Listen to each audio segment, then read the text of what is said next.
Great. Okay. So the process I'm going to be showing you is how I basically take a collection of images and how I start playing with them in terms of editing. When I've taught this in a classroom, I usually have the students make 4x6 prints of the work, and we work on the table by moving the prints physically around. Um, if you have the means to be able to do that, I recommend doing it that way. And they don't have to be quality prints. You could just make low quality prints on your inkjet printer. Um, but I'm going to show you how I do it in Lightroom. But I find that physically handling the prints and the photographs is really one of the best ways of doing this, because there's something about the tactile experience of doing it. So what I'd like you to do is, before you do the editing, is that I just want you um, is to write down just a paragraph of what you have felt these images have been about. What have you been exploring? What feelings has it brought up for you? And just write 1 or 2 paragraphs about that. And then once you're done writing it, I want you to just highlight different words that came up for you as you wrote it. Like you may, and you're looking for words that are very descriptive, like words like anxiety, nervous, liberating, loving, whatever it was. And basically, I want you to come up with 3 words. And those 3 words are the means by which you're going to start filtering through the work that you're doing. Okay. So what I'll show you here is a body of work that I was working on before COVID started. And I've told you about us taking care of my mother-in-law who suffers from Alzheimer's, and seeing the dynamic between my wife, my sister-in-law, and my mother-in-law, and sort of the reversal of the parent-child relationship was started making me think about the relationship between parent and child on the other end of it, when people were, kids. And so I thought, well, let me start spending mornings with families just as soon as they get out of bed, and just to see what their normal routine is on a Saturday or a Sunday morning. Because I felt, and I was looking for people who had kids from anywhere from 1 or 2 years old to about 10 or 12. Because I felt like during that time, there's a relationship between the parents and the child where there's a sort of reliance on them. It hasn't gotten to the point where the kids are, uh, hiding in their bedrooms with their tablets and their phones and don't want to be around their parents anymore. And what I wanted to look at is, well, I wanted to sort of observe that dynamic where there's a level of interaction between the parents and the kids. And so I started asking friends who had children in that age range whether they would open up their house to me so I could make these photographs. And for me, it was kind of um, uh, not just spurred by what was happening with my wife and her mother, but also trying to have an understanding of what it was like for me growing up as a kid, because I really don't have vivid memories of growing up as a kid. I mean, I have memories, but I don't really have a sense of what the dynamic was between my parents and myself, because I tended to isolate a lot. And I knew that there was a point where that connection between myself and my parents was particularly strong and poignant, but I really didn't really have a sense of that. And so that's one of the things I wanted to explore when I started making these photographs. And I'll show you just briefly through these. And that was about it. That was really the only agenda that I had sort of going in. I didn't have a clear idea of what I was going for. I just knew that there was something about the relationship between kids and their parents that I wanted to examine through the through the lens. And so I've just basically applied all this sort of street photography sensibility that I'd always practiced, the sort of photojournalistic approach, to just floating around them for about usually about 3 hours in the morning and just making photographs. And it was really interesting to sort of observe how different parents communicated with the kids and how the kids communicated with their parents, how they all occupied the space. Um, when they were together in the living room or the TV room or in the kitchen, there was an interesting dynamic about people sort of sharing a space, having relationships with each other, being in dialogue with each other. And it was really kind of fascinating to be a fly on the wall and observing that. So as I went through, I think I shot about 4 families before COVID hit. And each time I would go in, I knew that part of it was that I wanted to photograph the dynamic of the relationships, but I also wanted to photograph the space.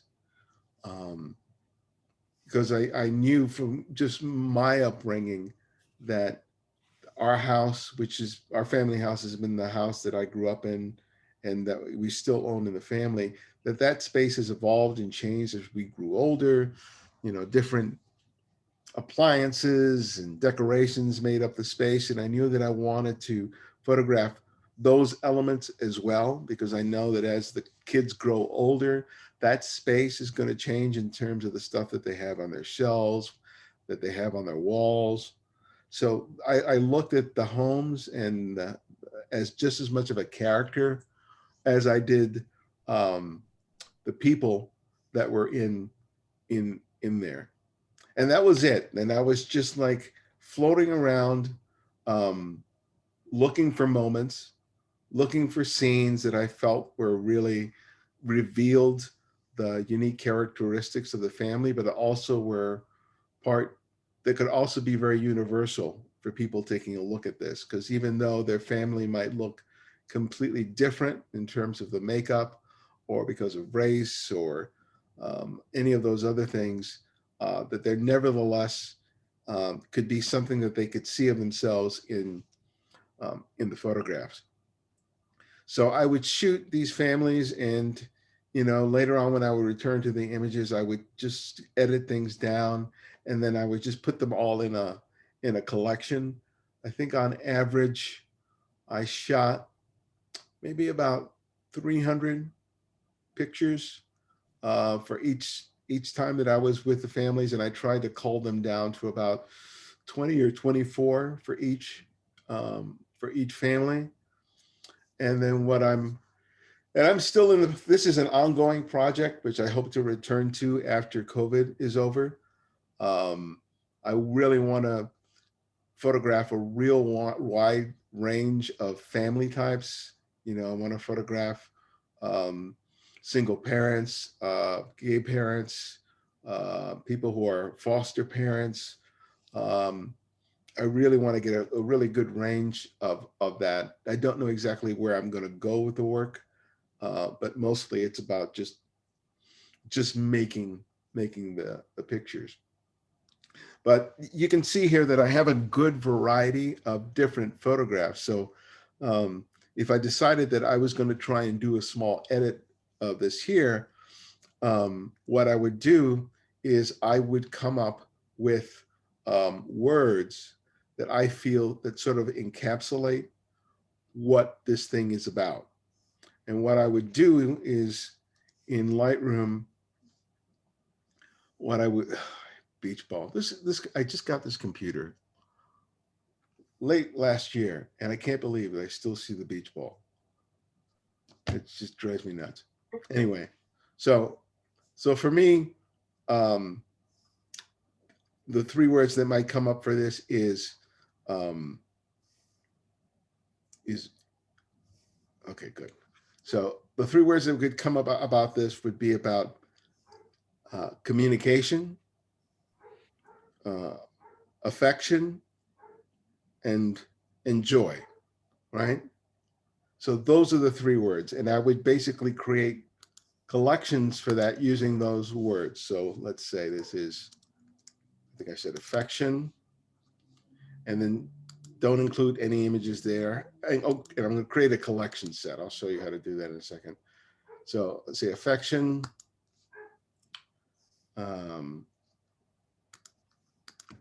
communication,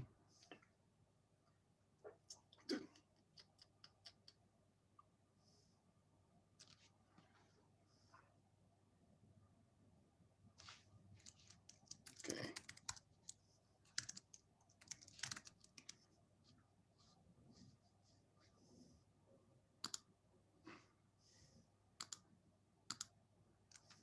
joy, okay, and I'm going to put them in a collection set, and I'm going to just gather all these family series, and then I'm just going to drag those affection, communication, and joy into a collection set. It is, where is it? Family project.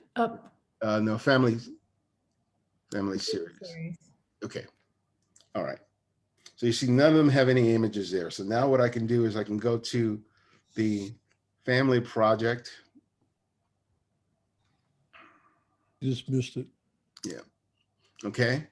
And basically I would take a look at those pictures and anything that, let's say for joy, for example, I would look through images that I feel encapsulated joy.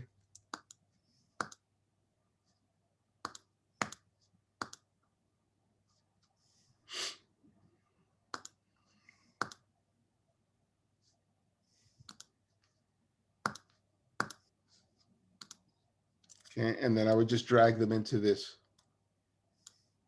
folder. So all of those images that have joy in them get into this particular category, right? And then I'd go back and go to the family project. And then when it comes to sort of communication, you know, I could take a look at other pictures, and some other pictures may also fall into the category of joy or into affection, but that doesn't matter to me. It's just like I just want to start looking at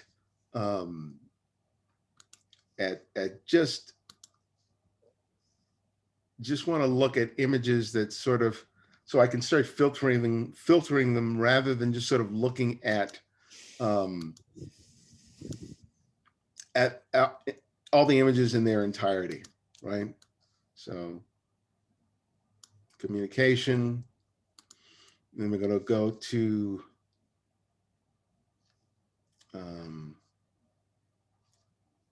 family project, and then the last one's going to be sort of affection.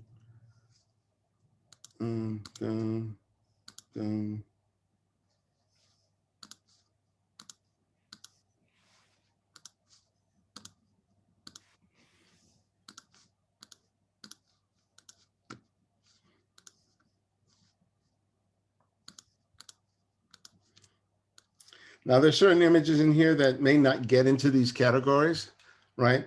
But what you'll find is that when you do your second set for the PDF, you're going to use three different words, right? So you'll find that that second PDF is going to be based on 3 other descriptors that came from them. But this sort of allows you to sort of narrow it down. So what I'll tend to do is I'll take a look at, say, affection, and I'll take a look at these pictures here, and I'll start thinking about, okay, which of these images really stand out really highly for me in terms of being really expressive in terms of affection. And I'll just quickly go through the photographs. And I'm just going to look for the one picture that I think best expresses the affection, that is really kind of the standout. And for me, it would be this picture of, you know, the mother and the daughter, right? And I'll give that like 5 stars, right? And that becomes sort of the benchmark image by which I'm going to measure everything else, right? So I just want to, and at this point, I want to look at the other photographs and see how they compare with this picture with respect to how much it expresses about that idea of that theme of affection. The way that I'll do that is I'll go into, hit the N key, excuse me. I'll go here, select that individual image. So I'll need to deselect, hit the N key, or the C key, excuse me. And I go into compare mode. So the image on the left is the image that I shot, that I selected as the 5-star. And then by moving, clicking on here and then moving to,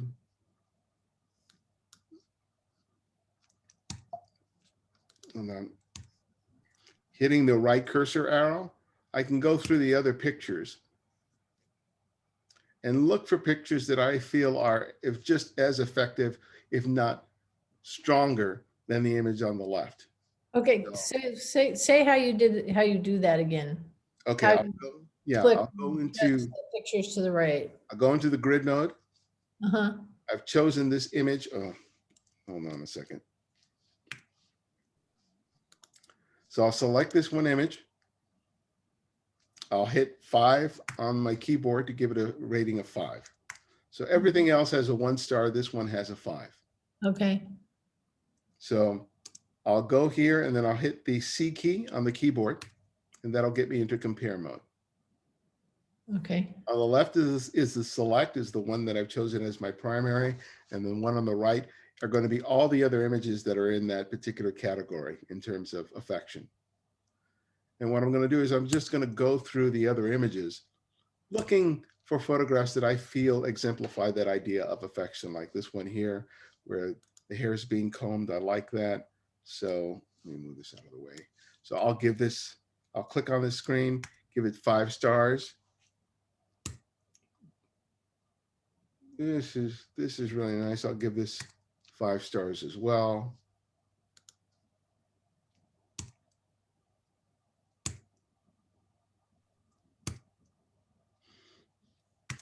This is nice.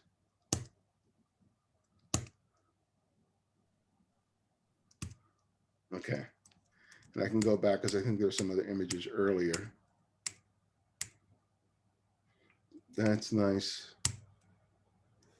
It's a nice moment here. Another 5 stars.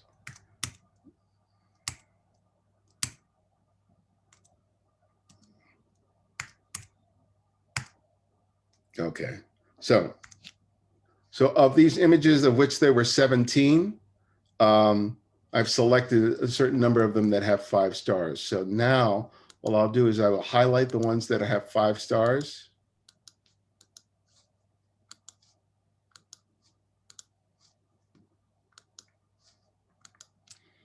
Hit the tab key. And what I'm going to do is I'm going to create another collection of those images under affection, but I'm going to just give it a slightly different name. So I'll hit the plus key here, create collection. I'll go affection 2 inside of the family series, which I created here, and go create. So now, why didn't it do that? Oh, I know I didn't do it because I didn't select it when I created it. So let me do that again. So I go back to affection. And then I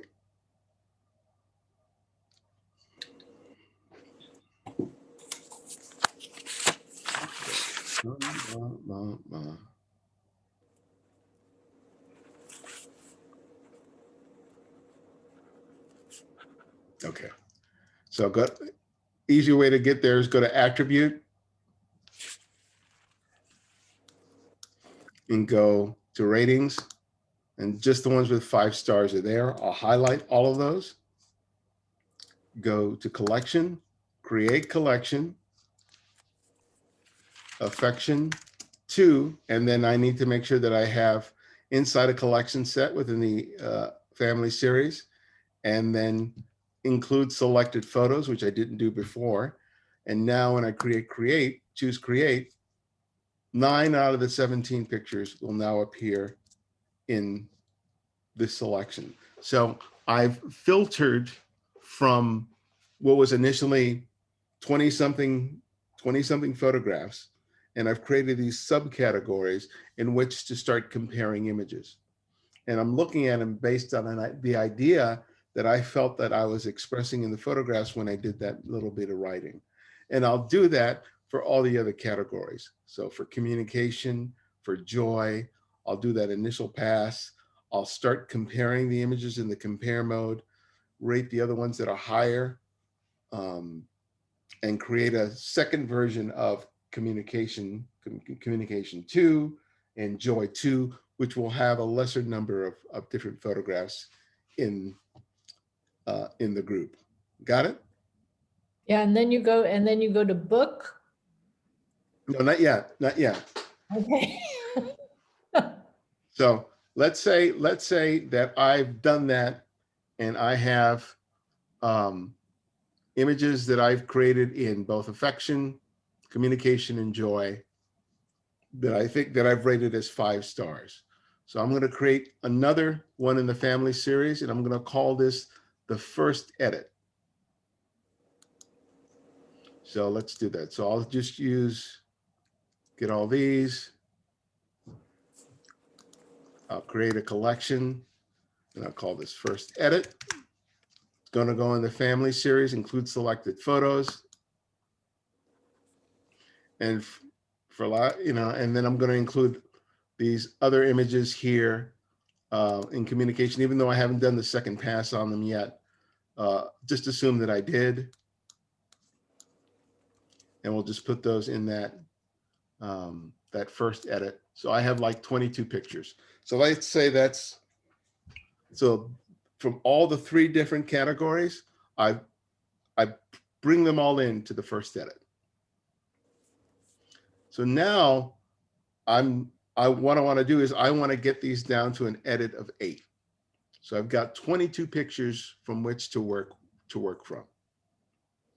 And the way that I do that now is I need to choose the first image and the last image. So imagine you're opening up a book. And the very first image is the image that is going to set the tone for everything that your reader or your viewer is going to experience. It's an image that sort of establishes what people can expect going forward. Okay. The last image is the final image of the book. It's the closer. It's the image that's going to leave the final impression about what this entire body, excuse me, what this entire body of work was about. So the only step I need to take right now is figure out what's my first image and what's going to be my closer, right? The 2 images that I tend to gravitate to in terms for my opener and my closer are these 2, right? I feel like they can really embody the spirit of what this sort of project is about. I really like opening up with this shot on the left. It's one of my favorite images from the series, and then the last image just has that expression of just joy, which I think both sort of encapsulate the dynamics that I was talking about in terms of affection, communication, and joy. When I take a look at those pictures, these 2 pictures really encompass all those ideas that I have, that this is what this project is about. So this is going to be my opener. This is going to be my closer. So now I have to sort of figure out, okay, what's going to go in between. So I'm going to have 3 pairs, an image that faces off of the other. So for these 2 images, I'm just going to hit the 6 key, which will create a red mark around these 2. So now I'm going to do an edit of 8. So far I have 2 from the edit. So now I need 6 other images, and those 6 are going to be pairs. So what I want to do is I want to take a look through these photographs here, and I go, okay, if this is my opener and this is my closer, which of the remaining images seems to possess that quality that I feel is exhibited in this picture, in these 2 pictures, which is this idea of affection, joy, and communication. And take a look, and let's just say that it's this particular photograph, right? So now I have to think about, okay, yeah, that really resonates with the first and the last picture. But I have to think about, okay, how is it going? If it's going to face something opposite, I got to figure out what that would be.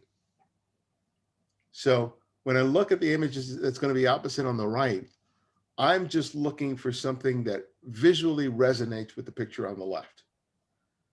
I'm not looking at it in terms of how well it fits into those descriptive words of affection and communication and joy. I'm just looking for a picture that plays off the image on the left in a nice way. So again, I'll hit the compare mode, and then I'll just move through the images, trying to see whether I can find an image that plays off the image on the left nicely. That might work. That might maybe.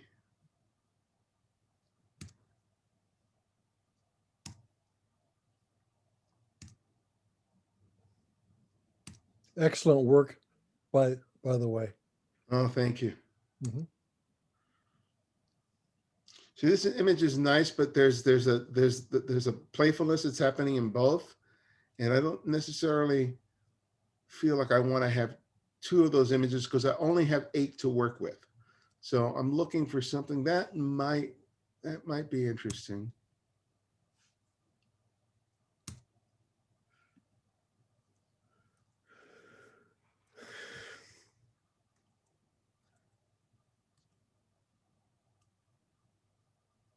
I'm going to go with this pair right here. Okay. So both of those are highlighted. I'll hit 6 again. Now I have another pair that I have to select. So again, I think about that expression of, affection, joy, communication, and I'm gravitating towards this picture. Hit the C key again.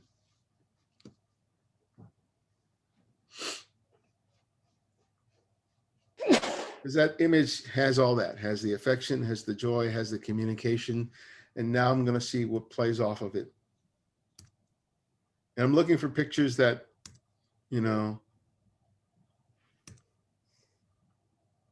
one of the things I can quickly realize here is that those pictures that I didn't include here, like the pictures that of the rooms being decorated, they probably could benefit from being in the edit at some point. But right now, I only have an edit of 8 from which to work with. So as I expand this later, I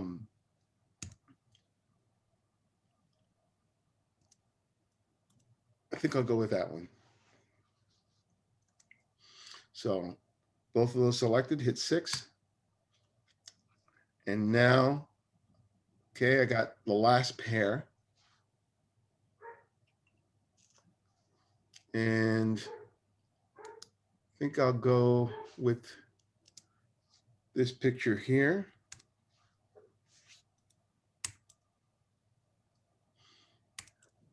And again, I'm just looking for something that resonates.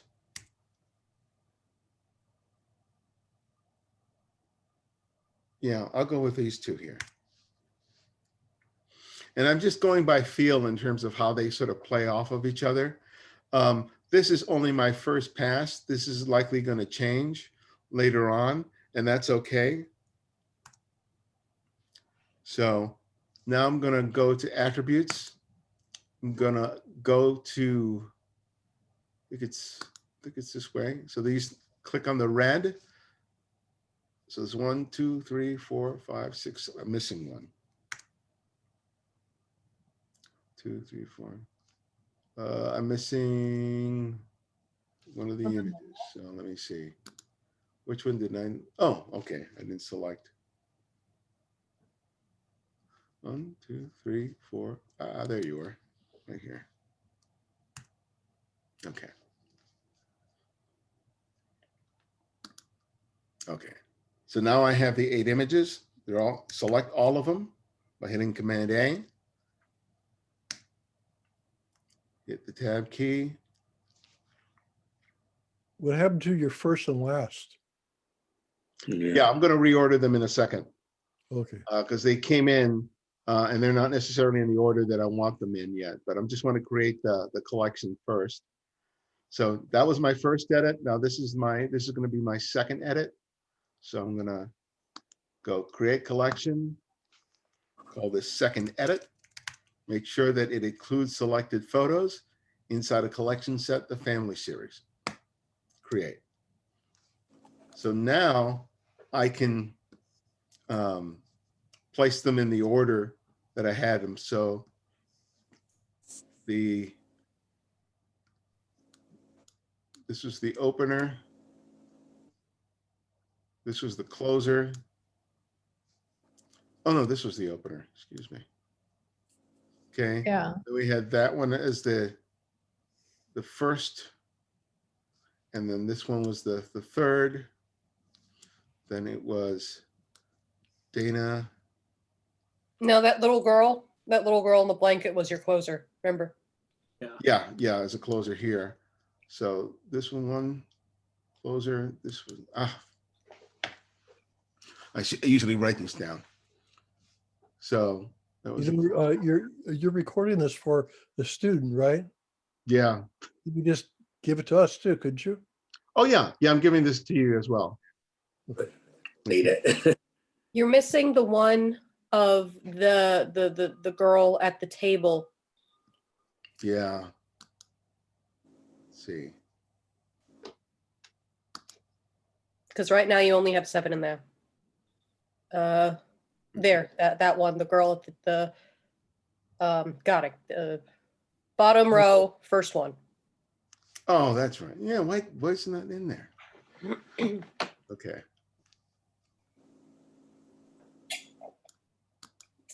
Okay, because I got one in there. But, oh, no, yeah, okay.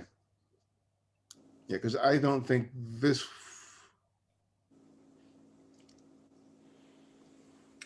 I don't Yeah, think this one made the cut. Mm-mm. Yeah, that's right. So, yeah, and I think it was this. So you paired up with the first image, but is that the first page of the book, in which case it's a standalone? Yeah, this one here and this one here, the last one is going to be a standalone. So these are going to be pairs. These are going to be pairs, and these Right. are going to be pairs. An even It's and going an to be the odd. opener and the closer. So now I have the edit of 8, Okay. right? So now at this point, I go into the book module.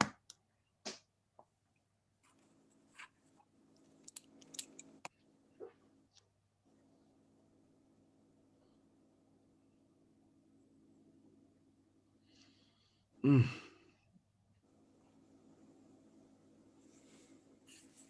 Okay. So clear the book. Go auto layout.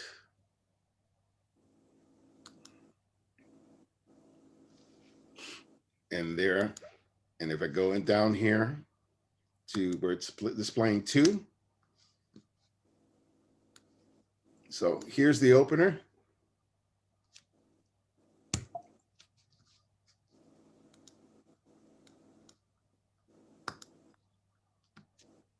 There's the first pair.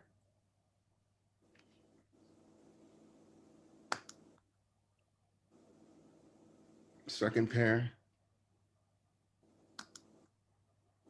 Third pair.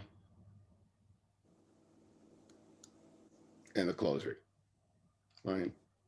And then, I can look at it like this in terms of a grid. And this includes those images as covers, but you don't have to include those.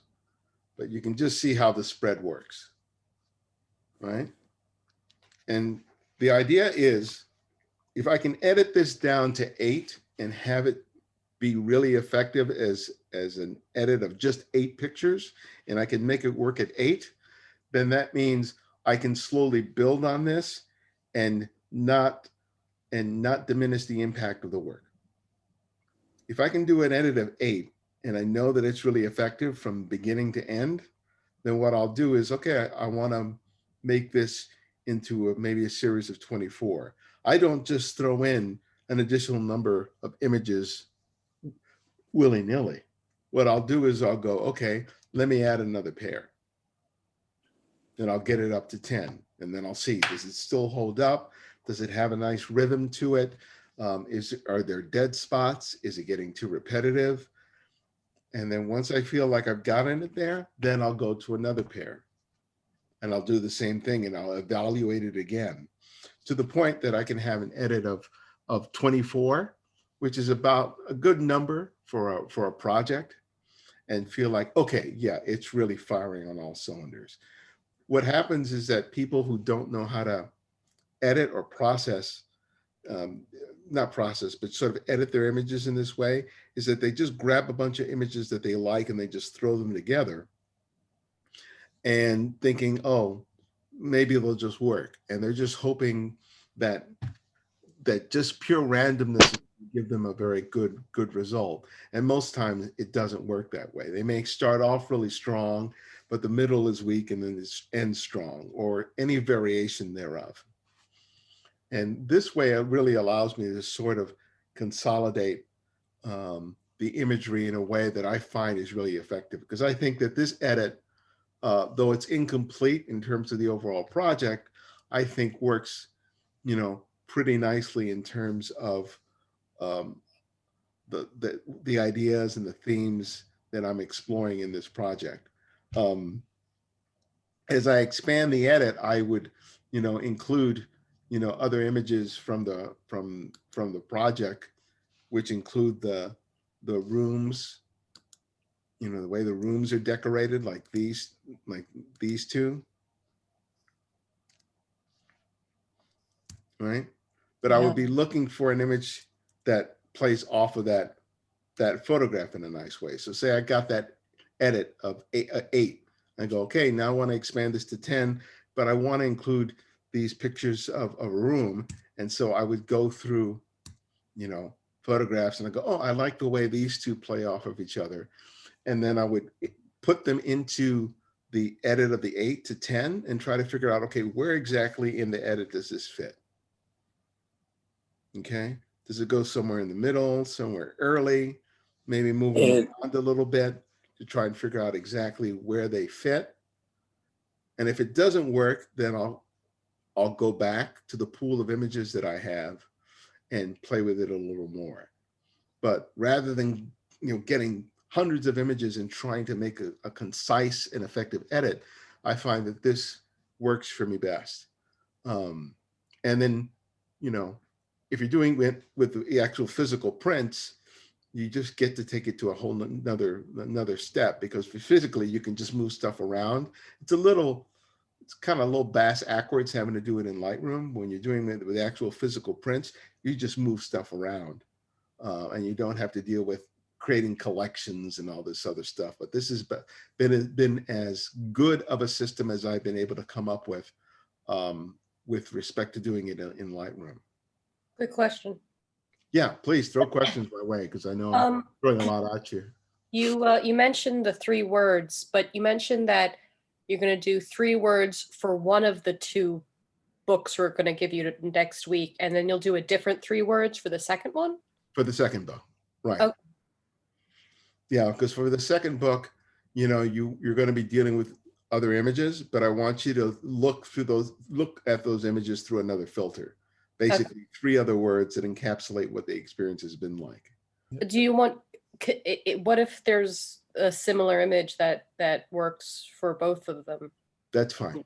Okay. Yeah, you can do that. That's not a problem. I have You can have similar images in both edits, but I would recommend that you try to, if you're doing pairings, don't use the same pairs in both yeah. books. Yeah, of course. Because you want to see whether or not you can find pairings in each respective edit that will work in your final. Mhm. I've got two questions. Yeah. One of which is that for you said we could start culling images and Mhm. possibly adding images. I really want to do that. Oh yeah. At So this point, yeah, you can start taking pictures out that you don't like or that don't work. At this point, you're going to be looking at the entirety of all that you've shot over the last 4 weeks, yeah, and any new images that you shoot this week. oh good. So I can shoot more of And this weekend. and that's the pool you'll be taking from. So if there have been pictures that you've been sharing each week that you just been wanting to get rid of, Oh, thank you're God. free to do that. Also, I have a question. Are we able to turn things into black and white? If you want to do the entire project in black and white, Yeah. you could do that. I really don't want to see a mishmash of color in black and white. So Okay. you can make the choice of going either way. I That's find that trying to make something work with black and white and colors is problematic. That's fair. Okay, I got it. You'll make it a more of a challenge for yourself if you try to mix and match with respect to I that. see that. Yeah. Pictures for this week. Do you have like an assignment of what kind, or just you just fill in the blanks? Yeah, you just kind of a lot of it will be based on your writing. So you may find in terms of doing your writing that you feel that this experience has evoked certain feelings, but you're not seeing that in the photographs. And then you go, oh, okay, longing is something that I wrote about, and I really don't see that in any of the images. Maybe I need to work at creating an image that sort of exemplifies that idea. And then you could go and try to make an image that resonates with that word. Another thing about the words, are we pulling these other 3 words from the same writing, or are we writing Yes, something? you are. Okay. Yeah, so if you write about 2 paragraphs, you should be able to go in there, and you're looking for words that are very descriptive. Got it. You know, you don't want just like The the and or. and Very, very. But think about stuff that's very visceral, that has some emotional resonance, because that will give you a much wider funnel from which to, filter your photographs. shall I pull out any of the many journals I have and just flip through it? I'd like you to write something fresh. Now, I have a question as well, and I think it's piggying back off of Becca's earlier question when you talk about the second set. When you said similar photos, we can use the same one in both? Yeah. Yeah, because if you like that shot that you have where you're kind of like split in half with that old photo of you and then the shadow on the wall. Yeah, you could use that in both edits. You can, okay. That's fine. But the more the greater difference between the edits of both books just gives you much more to play with, right? Because you may find that picture works really well with another picture in your first edit. So it's best to try and experiment a little more with the second one to see if you can come up with any surprises or any things that you hadn't considered in the first edit. Because your first edit is basically your first impulse in terms of, oh, this looks like it works. And then the second one is like, okay, let me just throw stuff on the wall and see what sticks. Good. Right. Okay. And I think So- you'll find that the second edit, you'll feel a little less pressure to sort of get it right. Right. And then that may open up some doors for you that you'll find will work in the final piece. Because the final piece, can be anywhere between 12 to 20 photographs. But I don't want you guys just to give me 20 photographs just because you want to have 20 photographs. You're going to give me whatever number of images works for a strong edit, right? For some people that may be 12, for some people that may be 14, for some people that may be 20. I just Before- want you to be able to look at that entire piece and go, it's tight. It works. And There's So no when we weak start, spots in there. when we start with the first edit on this one, is it like you use 22 images? So each one of these will have 22, and then we It can. I wouldn't work with any more than 30. all together. Yeah, to hold down to 8. You know, Okay. 30 is about as high as I'll go. That's why I'll do different versions.